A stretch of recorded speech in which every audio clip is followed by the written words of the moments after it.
Bharat now news కి స్వాగతం. ముందుగా బులెటిన్ల హెడ్లైన్స్.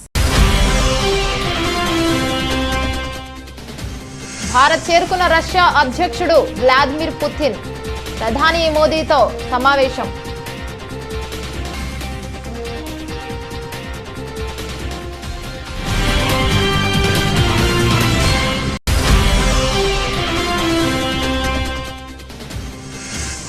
దొంగే దొంగ అని అరిచినట్లు కేసీఆర్ వ్యవహరిస్తున్నారని విమర్శించిన బీజేపీ ఎంపీ ధర్మపురి అరవింద్.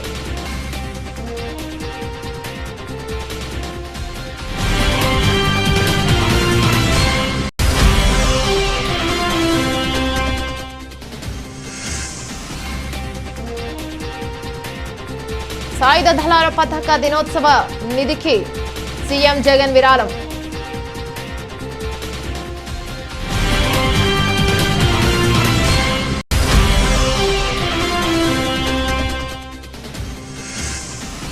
భద్రాచలం సీతారామచంద్ర స్వామికి మంత్రి కొడాలి నాని కానుక. 13 లక్షల విలువ చేసే కిరీటం సమర్పణ.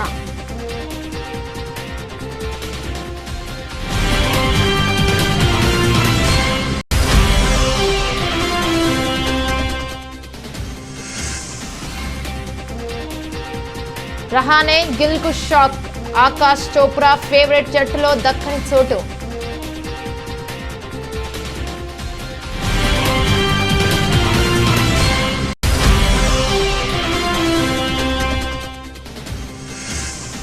లాభాలతో ప్రారంభమైన స్టాక్ మార్కెట్. మంగళవారం ఉదయం బీఎస్ఈ సెన్సెక్స్ 57,125 పాయింట్లతో ప్రారంభం.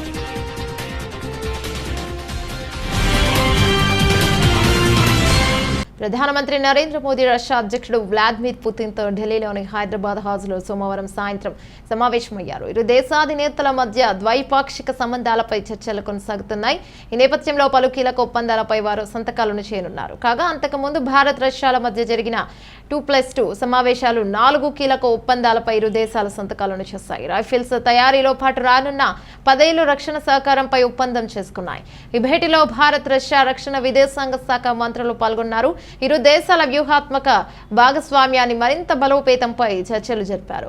భారత్ కు సహకారం అందించిన రష్యాకు రక్షణ మంత్రి రాజ్నాథ్ సింగ్ అభినందనలు తెలిపారు. ఒక దేశంతో బంధాన్ని బలోపేతం చేసుకోవడం అంటే మరో దేశాన్ని లక్ష్యంగా చేసుకున్నట్లు కాదన్న విషయం అర్థం చేసుకోవాలని పరోక్షంగా అమెరికాను ఉద్దేశించి అన్నారు. తాజా పరిస్థితులతో ఆసియాలో శాంతి స్థిరత్వం మెరుగుపడుతుందని రాజ్నాథ్ ఆశాభావాన్ని వ్యక్తం చేశారు. ఇక రాత్రి 9:30 గంటలకు పుతిన్ రష్యాకు తిరిగి వెళ్లనున్నట్లు విదేశాంగ శాఖ వర్గాలు తెలిపాయి. ये आपका दूसरी विदेश यात्रा और भारत ने आपने जिस प्रकार से भारत के प्रति आपका लगाव है, इसका ये आपकी जो निजी प्रतिबद्धता है उसका ये एक प्रकार से प्रतीक है और भारत रशिया संबंधों का कितना महत्व है वो इससे साफ होता है और इसके लिए मैं आपका बहुत आभारी हूँ. Ваше превосходительство, мой дорогой друг, президент Российской Федерации Владимир Владимирович Путин, приветствую вас в день для 21-го ежегодного двустороннего саммита. Я также приветствую всех членов делегации Российской Федерации. Я знаю, что за последние практически 2 года это только ваш второй визит за рубежом. Это свидетельствует о вашей личной приверженности нашим отношениям. Несмотря на все сложности, связанные с пандемией, вы посещаете Индию, это говорит о вашей любви к Индии. कोविड की चुनौतियों के बावजूद भारत और रूस के संबंधों की रफ्तार में कोई बदलाव नहीं आया है. हमारी special and privilege strategic partnership निरंतर मजबूत होती गई है. Несмотря на сложности пандемии, нет никаких изменений в темпе развития наших двусторонних отношений между Индией и Россией. Наше особо привилегированное стратегическое партнерство продолжает укрепляться. कोविड के खिलाफ लड़ाई में भी दोनों देशों के बीच बेहतरीन सहयोग रहा, चाहे वैक्सीन ट्रायल्स और उत्पादन में हो, मानवीय सहायता के लिए हो या एक दूसरे के नागरिकों की देश वापसी के लिए हो. В борьбе против ковид сотрудничество между нашими странами было тесным, будто это испытание и производство вакцин, гуманитарная помощь или помощь людям вернуться на свою родину в сложное время. Excellency, దొంగే దొంగ అని అరిచినట్లు కేసీఆర్ వ్యవహరిస్తున్నారని బీజేపీ ఎంపీ ధర్మపురి అరవింద్ విమర్శించారు. లోక్సభలో మాట్లాడిన ఆయన తెలంగాణలో రైతుల పరిస్థితి అత్యంత దయనీయంగా ఉందన్నారు. ధాన్యం సేకరణ ఒప్పందాన్ని కేసీఆర్ తుంగలో తొక్కారని మండిపడ్డారు. టీఆర్ఎస్ ప్రభుత్వం తీరుతో నష్టపోయిన రైతులు ఆత్మహత్యలు చేసుకుంటున్నారని ధర్మపురి అరవింద్ ఆవేదనను వ్యక్తం చేశారు. ఇటీవల ఏపీలో సంభవించిన వరదల వల్ల 1.85 లక్షల హెక్టార్ల పంట నష్టం జరిగిందని వైఎస్ఆర్సీపీతో ఎంపీ మార్గాని భరత్ అన్నారు. లోక్సభలో వరద నష్టంపై మాట్లాడిన ఆయన కేంద్ర ప్రభుత్వం అంచనాల ప్రకారం దాదాపు 6,000 కోట్ల నష్టం జరిగిందని వెల్లడించారు. వరదల సమయంలో ఏపీ ప్రభుత్వం తీసుకున్న చర్యలపై కేంద్ర బృందం సభ్యులు సంతృప్తి వ్యక్తం చేసినట్లు చెప్పారు. కిసాన్ రైళ్ల వ్యవస్థ రైతాంగానికి ఎంతో మేలు చేస్తోందని వైఎస్ఆర్సీపీ ఎంపీ బెల్లన చంద్రశేఖర్ అన్నారు. లోక్సభలో ప్రజా ప్రాముఖ్యత విషయాల చర్చ సందర్భంగా రైతు సమస్యలను ఆయన సభ దృష్టికి తీసుకువచ్చారు. కిసాన్ రైలు రవాణా వినియోగించుకుంటున్న రైతులకు ఇస్తున్న సబ్సిడీని ఏడాదికి 150 కోట్ల రూపాయలు పెంచాలని కోరారు. లోక్సభలో రఘురామకృష్ణంరాజు వ్యాఖ్యలను వైఎస్ఆర్సీపీ ఎంపీ మిథున్ రెడ్డి తిప్పికొట్టారు. బ్యాంకులను మోసం చేసి ప్రజాధనాన్ని కొల్లగొట్టిన రఘురామకృష్ణంరాజుపై 2 సిబిఐ కేసులున్నాయని గుర్తు చేశారు. భారత్ థర్మల్ పేరుతో రఘురామ తీసుకున్న 1,000 కోట్ల రుణాలపై సమగ్ర దర్యాప్తు చేయాలని డిమాండ్ చేశారు. The suicides of farmers in the state of Telangana, so I request couple of minutes. Sir, in Telugu there is a proverb, donga donga, donge donga donga annattu, which Hindi version is ulta chor kotwal ko date. Today in Telangana this seems to be coming into life. The farmers of Telangana are in a very bad condition under the current state dispensation. The farmers in the state of Telangana are committing suicides because the state is not procuring in spite of an agreement in place with the center for procuring 60 lakhs metric tons of paddy. Between 2014 and to 2020, more than 416 farmers have committed suicide only in Siddipet district, which is the home district of Chief Minister and Finance and Health Minister. Another reason for the increase in farmer suicides in Telangana is delay in procurement of paddy, due to which during the rains the produce stands damaged, resulting in irreparable loss to the farmers. The central government has never said that they will not procure rice from Telangana. Instead, the procurement of rice by FCI during the past 5 years has increased from 35.96 lakh metric tons to 94.53 lakh metric tons in 2020-21, an increase of over 3 times. In spite of this, the TRS MPs are creating the ruckus here, insulting the institution of parliament and people's mandate. Sir, 1 minute. Okay, sir. Regarding paraboiled rice, sir, the FCA has been communicating with the states since many years to reduce the production of parboiled rice, as the states that consume parboiled rice are now self-sufficient. There is another reason for going on in this process. The paddy which is procured in being distributed among all rice millers to make custom. నాగాలాండ్లో తీవ్రవాదుల కదలికలపై విశ్వసనీయ సమాచారం ఉన్నప్పటికీ వారిని గుర్తించడంలో భద్రతా దళాలు పొరపాటున పడడం వల్లే కాల్పులు జరిగాయని కేంద్ర హోంమంత్రి అమిత్ షా చెప్పారు. ఈ ఘటనపై ప్రభుత్వం విచారణ వ్యక్తం చేస్తున్నట్లు తెలిపారు. ఈ ఘటనపై సిట్ 4 రోజులుగా విచారణ పూర్తి చేస్తుందన్నారు. భవిష్యత్తులో తీవ్రవాదుల ఏరివేత ఆపరేషన్లు చేపట్టినప్పుడు ఈ ఘటనలు పునరావృతం కాకుండా చూడాలని అన్ని భద్రతా దళాలు సూచించారు. ఈ మేరకు షా సోమవారం లోక్సభలో ప్రకటన చేశారు. మృతుల కుటుంబాలకు సానుభూతి తెలియజేశారు. అమిత్ షా ప్రకటనపై కాంగ్రెస్, డీఎంకే, సమాజ్వాదీ పార్టీ, బీఎస్పీ, ఎన్సీపీ తదితర ప్రతిపక్షాలు అసంతృప్తిని వ్యక్తం చేశాయి. మృతుల కుటుంబాలకు నష్టపరిహారం, కాల్పులకు బాధ్యులైన వారిపై చర్యల గురించి ఆయన మాట మాత్రమైనా ప్రస్తావించలేదని మండిపడ్డారు. షా ప్రకటనను నిరసిస్తూ సభను నుంచి వాకౌట్ చేశాయి. టీఎంసీ వాకౌట్ చేయలేదు. ఎలాంటి ప్రశ్నలకు ఆస్కారం ఇవ్వకుండా హోంమంత్రి ఏకపక్షంగా ప్రకటన చేసి వెళ్లిపోయారని లోక్సభలో కాంగ్రెస్ పక్ష నేత అధీర్ రంజాన్ దుయ్యబట్టారు. అంతకుముందు నాగాలాండ్ ఘటనను ప్రతిపక్షాలు సభలో లేవనెత్తి కేంద్రం ప్రభుత్వం దీనిపై ప్రకటన చేయాలని డిమాండ్ చేశాయి. इस आशंका पर कि वाहन में संदिग्ध विद्रोही जा रहे थे, वाहन पर गोली चलाई गई, जिससे वाहन में सवार 8 व्यक्तियों में से 6 व्यक्तियों की मृत्यु हुई। बाद में ये गलत पहचान का मामला पाया गया। जो 2 लोग घायल हुए थे उन्हें सेना द्वारा ही इलाज हेतु नजदीकी स्वास्थ्य केंद्र में ले जाया गया। यह समाचार प्राप्त होने के बाद स्थानिक ग्रामीणों ने सेना की टुकड़ी को घेर लिया, 2 वाहनों को जला दिया और उन पर हमला किया। इसके परिणाम स्वरूप सुरक्षा बल के 1 जवान की मृत्यु हो गई तथा कई अन्य जवान घायल हो गए।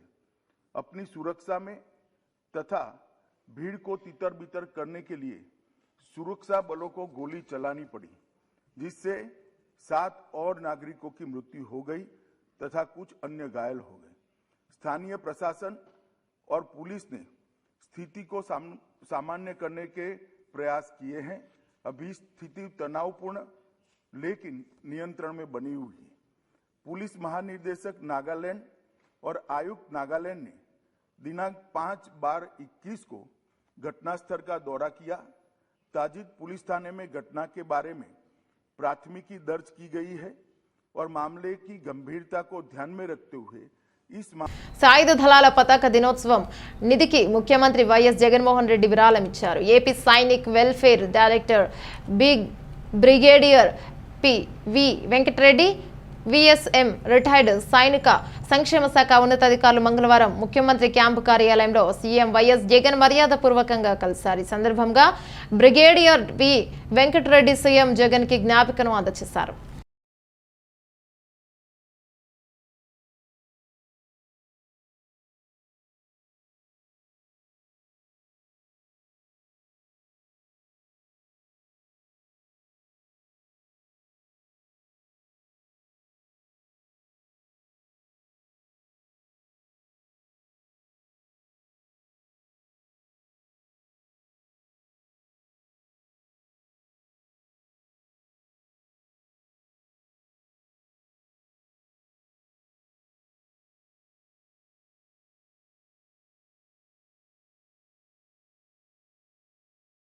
తెలంగాణ రాష్ట్రం భద్రాచలంలోని సీతారామచంద్ర స్వామి ఆలయాన్ని మంత్రి కొడాలి నాని సోమవారం కుటుంబ సమేతంగా దర్శించుకున్నారు.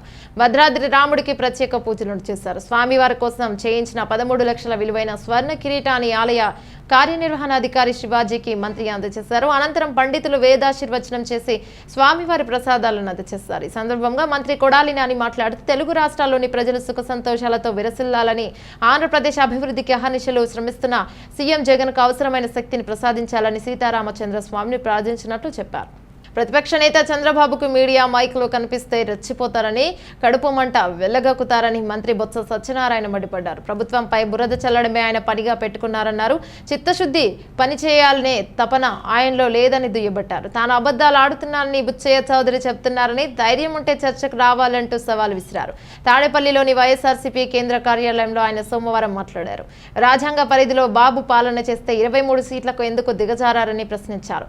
కాల్ మనీ సెక్స్ రాకెట్ లో మునిగిన తెలుగుదేశం పార్టీ ఎమ్మెల్యేలు, ఎమ్మెల్సీలను తప్పించేందుకు 2016లో 125 అడుగుల అంబేద్కర్ విగ్రహం ఏర్పాటు చేస్తామంటూ జీవో ఇచ్చి 2019 వరకు తొక్కిపెట్టారని చెప్పారు. అంబేద్కర్ విగ్రహం పేరుతో డైవర్షన్ ప్లాన్ అమలు చేశారని, విగ్రహం ఆకారం కూడా లేకుండా అధికారంలో ఉన్న మిగతా 3 ఏళ్లు డ్రామా ఆడారన్నారు. ఇప్పుడు మళ్లీ బాబు అంబేద్కర్ గుర్తొచ్చారని మండిపడ్డారు. విజయనగరం వ్యక్తులు భాషా సంస్కృతి గురించి బాబు విమర్శలు చేస్తున్నారని, వారిలాగా మోసం, దగా, వంచనతో రాజకీయాలు చేయబోమన్నారు. ప్రతిపక్ష నాయకుడు చంద్రబాబు నాయుడు అందరికి తెలిసే ఉంటుంది, నేను చెప్పక్కర్లేదు ఆయన గురించి. అంటే ప్రతిపక్ష నాయకుడే చంద్రబాబు నాయుడు రాష్ట్రంలో అంతే అని చెప్పక్కర్లేదు అనే విషయం, అంతే తప్ప ఇంకేం కాదు. ఇంతకుముందు ఆయన మాట్లాడాడు. ఆయనకి ఏమలవాటు, ఈ మధ్యకాలంలో నేను చూస్తాను ఆయన్ని, ఏదైనా ఒక అకేషన్, అది మంచిదా చెడుదా, లేకపోతే ఒక భౌతిక కార్యక్రమమా, లేకపోతే ఎవరైనా పరంపదించి వాళ్ళని చూడడానికి ఉన్నప్పుడు కార్యక్రమమా, లేదా వర్ధంత, లేదా జయంత అనేది కాకుండా సందర్భం మైకులు ఉంటే, టీవీలు మనకు కనిపిస్తే, పత్రికా సోదరులు కనిపిస్తే వెంటనే ఆయన వచ్చి ప్రభుత్వం మీద విరుచుకుపడడం అనేది ఆనవాయితీ. ఆయన కడుపులోని బాధని, మంటని అవన్నీ వెలగెక్కియాలి. అది వెలగెక్కి మొన్నటి రోజున రోషయ్య గారు భారతదేశాన్ని ఆయన వాళ్ళ తగిలిన నేపథ్యంలో ఆయన మాట్లాడో చూసాం. మరి ఈరోజు అంబేద్కర్ గారి వర్ధంతినాడు ఆయన మాటలు చూస్తున్నాం. 120 సంవత్సరాలు సందర్భంగా ఆయన తాలూకా విగ్రహాన్ని వచ్చి 125 అడుగుల విగ్రహాన్ని మరి నేను 2016లో జీవో ఇచ్చాను. 2016లో జీవో ఇచ్చి దాన్ని ఏర్పాటు చేయడానికి ప్రారంభించాను. అని చెప్పాడు. దాంతోపాటు ఇంక 2, 3 చెప్పాడు. రాజ్యాంగం గురించి, రాజ్యాంగం అంత మంచిదైనప్పటికీ కూడా అమలు జరిపేవాళ్ళు సరైన వాళ్ళు కాకపోతే అది భ్రష్టు పట్టిపోద్ది, దానికి అనర్థాలు వస్తాయని చెప్పడం మాట కూడా జరిగింది. అలాగే ఇంకేవో మాట్లాడారు. సరే, ఒకటిగా సీఎం వైఎస్ జగన్మోహన్ రెడ్డి ఉద్యోగుల పక్షపాతి అని ప్రభుత్వ సలహాదారు ఎన్జీఓ మాజీ అధ్యక్షుడు చంద్రశేఖర్ రెడ్డి తెలిపారు. ఉద్యోగులు ప్రజలందరి మన్ననలతో జగన్ ముఖ్యమంత్రి అయ్యారని ఒక ప్రకటనలో చెప్పారు. త్వరలోనే పీఆర్సీ ఇవ్వాలని అధికారులను సీఎం ఆదేశించారని తెలిపారు.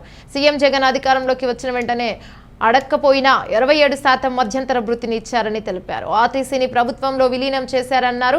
గ్రామ సచివాలయాల్లో అతి తక్కువ కాలంలో 1.30 లక్షల మందిని పారదర్శకంగా నియమించడం గొప్ప విషయమన్నారు. కరోనా మహమ్మారితో ఆర్థిక పరిస్థితి అంతంత మాత్రంగానే ఉందని, అందువల్లే ఉద్యోగులకు అందవలసినవి సకాలంలో అందలేదన్నారు. కోయిలకుంట్ల పట్టణంలోని కుందు నదిపై అప్పటి బ్రిటిష్ ప్రభుత్వం నిర్మించిన బ్రిడ్జిని ఆధునీకరించి మనగానపల్లి నియోజకవర్గ ఆ శాసనసభ్యులు కాటసాని రామరెడ్డి గారు ప్రారంభించడం జరిగింది. అనంతరం బాబాసాహెబ్ అంబేద్కర్ గారి వర్ధంతి సందర్భంగా చిత్రపటానికి పూలమాలలు వేసి ఘనంగా నివాళులను అర్పించడం జరిగింది. సందర్భంగా రేపల్లి నియోజకవర్గ శాసనసభ్యులు కాటసాని రామరెడ్డి గారు మాట్లాడుతూ 100 సంవత్సరాల క్రితం బ్రిటిష్ వారు నిర్మించిన బ్రిడ్జి 2009వ సంవత్సరం వరకు పట్టణ వాసులకు ప్రధాన రహదారిగా ఉండేదని, ఆ తర్వాత కొత్తగా నిర్మించిన బ్రిడ్జి మీద రాకపోకలు సాగడంతో బ్రిటిష్ వారు నిర్మించిన బ్రిడ్జి శిథిలావస్థకు చేరుకోవడంతో కోరుట్ల పట్టణానికి చెందిన మన కోవెలకుంట్ల గ్రూప్ సభ్యులు కాటసాని రామరెడ్డి గారిని బ్రిటిష్ వారు నిర్మించిన బ్రిడ్జిని ఆధునీకరించాలని వినతి పత్రాన్ని అందచేత తాను తన వంతు సహకారం అందించి నేడు ఆధునీకరించడం ప్రారంభించడం జరిగిందని చెప్పారు. 1918లో మొదలుపెట్టి 1919 అక్టోబర్ నెలలో బ్రిడ్జిని అప్పటికే ఈ డిస్ట్రిక్ట్ బోర్డు కలెక్టర్ సిఎఫ్ బ్రాకెన్ వారి ప్రారంభించడం జరిగిందని చెప్పారు. నేడు కోవెలకుంట్ల పట్టణ వాసుల కళ నెరవేరిందని, దాని మీద వాకింగ్ ట్రాక్ ను ఏర్పాటు చేయడంతో కోవెలకుంట్ల పట్టణ ప్రాంత వాసులు హర్షం వ్యక్తం చేస్తున్నారని చెప్పారు.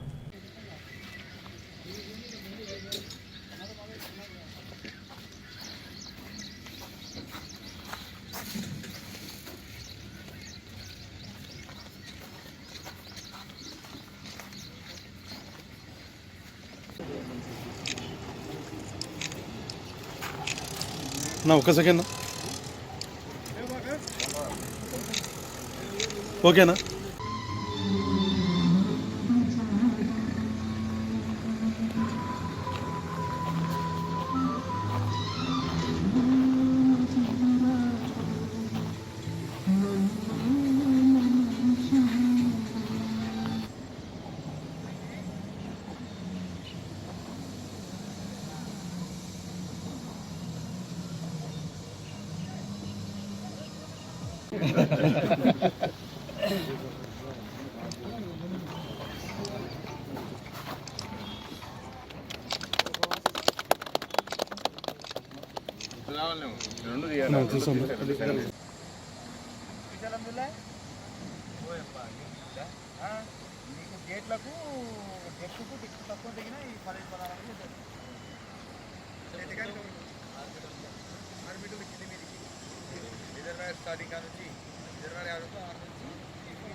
కలెక్టరేట్లోని కాన్ఫరెన్స్ హాల్లో ఈరోజు ఉదయం కోవిడ్ థర్డ్ వేవ్ ఎదుర్కొనేందుకు సంసిద్ధతపై GGH superintendent Kurnool medical college principal DMHO Nandyal జిల్లా ఆసుపత్రి ఏరియా ఆసుపత్రి కమ్యూనిటీ హెల్త్ సెంటర్ వైద్య అధికారులతో సమీక్షను నిర్వహించారు. కర్నూలు జిల్లా కలెక్టర్ పి కోటేశ్వర ఈ సందర్భంగా కలెక్టర్ మాట్లాడుతూ కోవిడ్-19 థర్డ్ వేవ్ పై జిల్లాలోని అధికారులు వైద్య సిబ్బంది తగిన జాగ్రత్తలతో అప్రమత్తంగా ఉండాలని, అలాగే ముందు జాగ్రత్తగా పాటించే విధంగా ప్రతి ఒక్కరికి కోవిడ్ నిబంధనలు పాటించే విధంగా సంబంధిత అధికారులు చర్యలను గైకొనాలని కర్నూలు జిల్లా కలెక్టర్ కోటేశ్వరరావు అధికారులను సూచించారు. సమీక్షలో జాయింట్ కలెక్టర్ రెవెన్యూ మరియు రైతు భరోసా రామసుందర్ రెడ్డి తదితర అధికారులు పాల్గొన్నారు.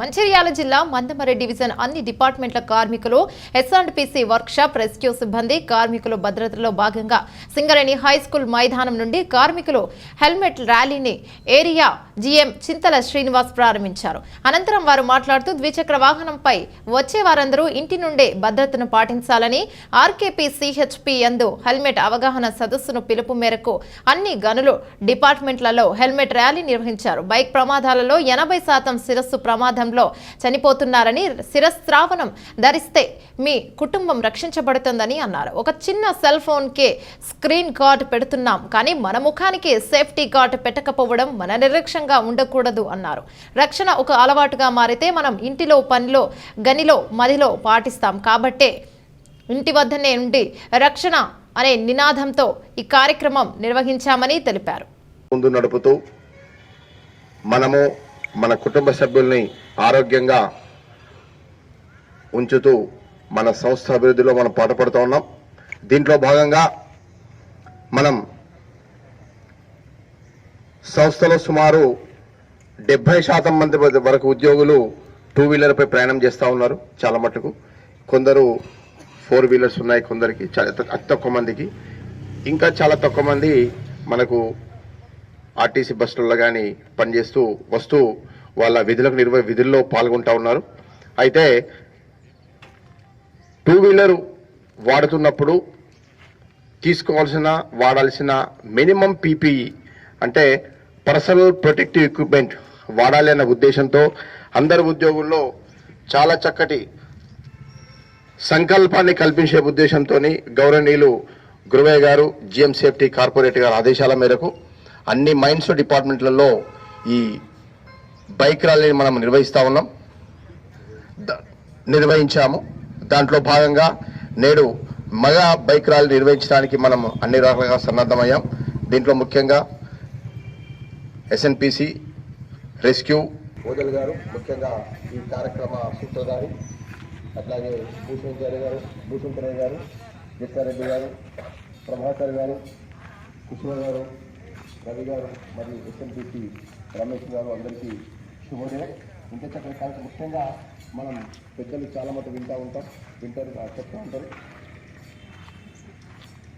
ఎన్నో జన్మల పూర్వజన్మ సుకృతంతోనే మన మానవ జన్మ ఇస్తాం. ఆ మానవ జన్మలో కూడా ఎలాంటి న్యూజిలాండ్ తో జరిగిన టెస్ట్ సిరీస్ 1.0 తేడాతో కైవసం చేసుకుని జోరు మీదున్న టీమిండియా సౌత్ ఆఫ్రికా టూర్కు బయలుదేరనుంది. ఒమిక్రాన్ నేపథ్యంలో ఆలస్యంగా ప్రారంభం కానున్న టూర్లో ఇరు జట్ల మధ్య డిసెంబర్ 26 నుంచి తొలి టెస్టు జరగనుంది. నేపథ్యంలో బీసీసీఐ సౌత్ ఆఫ్రికా పర్యటనకు వెళ్లనున్న టీమిండియా జట్టును ప్రకటించనుంది. కెవీస్తో సిరీస్ ఆడిన టీమిండియా జట్టునే దాదాపు కొనసాగించనుంది. అయితే ఫామ్ లేమితో తంటాలు పడుతున్న రహానేకి మరో అవకాశం ఇస్తుందో లేదో వేచి చూడాలి. గాయంతో బాధపడుతున్న శుభ్మన్ గిల్ పరిస్థితిపై ఇంకా క్లారిటీ రాలేదు. నేపథ్యంలో టీమిండియా మాజీ cricketer Akash Chopra south Africa పర్యటనకు వెళ్లనున్న టీమిండియా టెస్టు జట్టును ఎంపిక చేశాడు. 15 మందితో కూడిన జట్టులో 11 మందిని తుది జట్టుగా ఎంపిక చేసి మిగతా 4 రిజర్వ్గా ఎంపిక చేశాడు. జట్టు విషయానికి వస్తే రోహిత్ శర్మ, కేఎల్ రాహుల్ను ఓపెనర్లుగా ఎంపిక చేశాడు. ఇక 1 డౌన్లో చతేశ్వర్ పూజారా, 4వ స్థానంలో కోహ్లీ, 5వ స్థానంలో రహానెకు బదులు శ్రేయాస్ అయ్యర్ను ఎంపిక చేస్తాడు. వికెట్ కీపర్గా రిషబ్ పంత్కు అవకాశం ఇచ్చిన చోప్రా ఆల్రౌండర్లుగా జడేజా, అశ్విన్లకు చోటు కల్పించాడు. ఇక పేసర్లుగా బ్రూమా, షమి, సిరాజ్లను ఎంపిక చేశాడు. మయాంక్ అగర్వాల్, హనుమా విహారీ, శార్దుల్ ఠాగూర్, ఉమేష్ యాదవ్లను రిజర్వ్ ప్లేయర్లుగా ఎంపిక చేశాడు. ఇక ఈ జాబితాలో అజింక్య రహానే, గిల్లకు చోటు దక్కలేదు. దర్శక ధీరుడు రాజమౌళి చిత్రం అంటేనే అంచనాలు రేంజ్లో ఉంటాయని ప్రత్యేకంగా చెప్పాల్సిన అవసరం లేదు. అలాంటిది young tiger junior NTR, mega power star Ram చరణ్లతో రాజమౌళి ఓ సినిమా తెరకెక్కిస్తున్నారంటే ఆ సినిమాకు అంచనాలు అంతకు మించి ఉన్నట్లుగా ఉంటాయి. వీరి ముగ్గురి కాంబినేషన్లో వస్తున్న RRR పై సినిమాకు బడ్జెట్కు మించిన ఎక్స్పెక్టేషన్స్ ఉన్నాయి. జనవరి 7, 2022 వస్తున్న ఈ సినిమా సంక్రాంతి సీజన్కు అదిరిపోయే ఆరంభాన్ని ఇవ్వబోతుందని టాలీవుడ్ గట్టిగా నమ్ముతుంది. ఈ నెల 9న ట్రైలర్ రాబోతుంది. ఈ ట్రైలర్ ను తెలుగు రాష్ట్రాలలో ప్రధానమైన థియేటర్లలో దర్శించబోతుంది. చిత్ర బృందం ఈ సినిమా విడుదలకు కూడా కనివిని ఎరుగని రీతిలో ప్లాన్ చేస్తున్నారు. మేకర్స్ ఒక్క అమెరికాలోనే 1000కి పైగా మల్టీప్లెక్స్లు బ్లాక్ చేశారని సమాచారం. అగ్రరాజ్యంలో భారతీయ సినిమా ఈ స్థాయిలో ఎప్పుడు విడుదల కాలేదని, ఓ రకంగా RRR చిత్రం రికార్డు క్రియేట్ చేయబోతుందని ఫిల్మ్ నగర వర్గాలు చెప్తున్నాయి. ఇదిలా ఉంటే అభిమానుల్లో జోష్ నింపడానికి సోమవారం డిసెంబర్ 6న 2 సర్ప్రైజ్లు అందించింది. చిత్ర బృందం ఎన్టీఆర్, రామ్ చరణ్ పాత్రలకు సంబంధించిన కొత్త పోస్టర్లను విడుదల చేసింది. ఇద్దరు హీరోలు చాలా పవర్ఫుల్ గా లుక్ లో కనిపించి అభిమానులు, సినీ ప్రేక్షకులను ఆకట్టుకునేలా ఉన్నారు. ఈ సినిమా సుమారు 450 కోట్ల భారీ బడ్జెట్ తో తెరకెక్కనుంది. ఏషియన్ మార్కెట్లు కోలుకోవడంతో దేశీ మార్కెట్లు సైతం లాభాల బాట పట్టాయి. ఇటు సెన్సెక్స్ అటు నిఫ్టీలో బ్లూ చిప్ కంపెనీల షేర్ల ధరలు పెరగడంతో మార్కెట్లో ఆశాజనక వాతావరణం నెలకొంది. మరోవైపు RBI ద్రవ విధాన కమిటీ సమావేశం సైతం మార్కెట్ అనుకూల నిర్ణయాలు తీసుకుంటుందనే వార్తల నేపథ్యంలో దేశీ సూచీలు లాభాలను పొందుతున్నాయి. మంగళవారం ఉదయం BSE సెన్సెక్స్ 57,125 పాయింట్లతో ప్రారంభమైంది. ఆ తర్వాత వరుసగా పాయింట్లు పొందుతూ పోయింది. ఉదయం 10 గంటల సమయంలో 541 పాయింట్లు లాభపడి 57,288 పాయింట్ల దగ్గర ట్రేడ్ అవుతోంది. NSE నిఫ్టీ 156 పాయింట్లు లాభపడి 17,068 పాయింట్ల దగ్గర కొనసాగుతోంది.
బులెటిన్ ముగించే ముందు హెడ్లైన్స్ మరోసారి. భారత్ చేరుకున్న రష్యా అధ్యక్షుడు వ్లాదిమిర్ పుతిన్, ప్రధాని మోదీతో సమావేశం.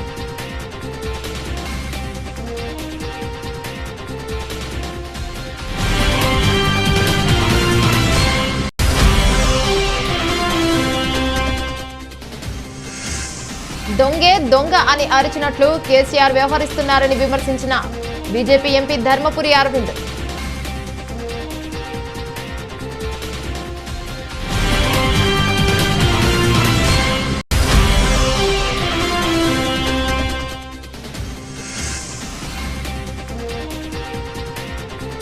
సాయుధ దళాల పతాక దినోత్సవ నిధికి సీఎం జగన్ విరాళం.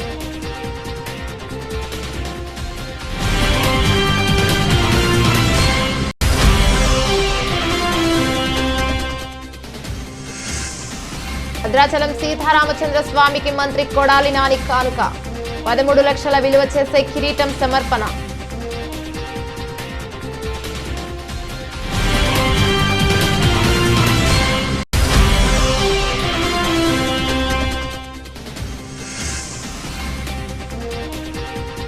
రహానే గిల్ కు షాక్, ఆకాష్ చోప్రా ఫేవరెట్ జట్టులో దక్కని చోటు.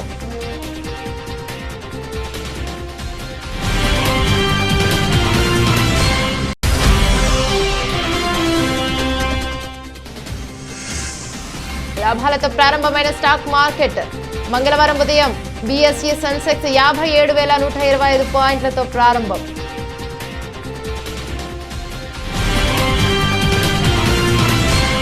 ఇవి రోజు బులెటిన్లోని అప్డేట్స్. మరో బులెటిన్లో మళ్ళీ కలుసుకుందాం. అంతవరకు సెలవు. నమస్తే.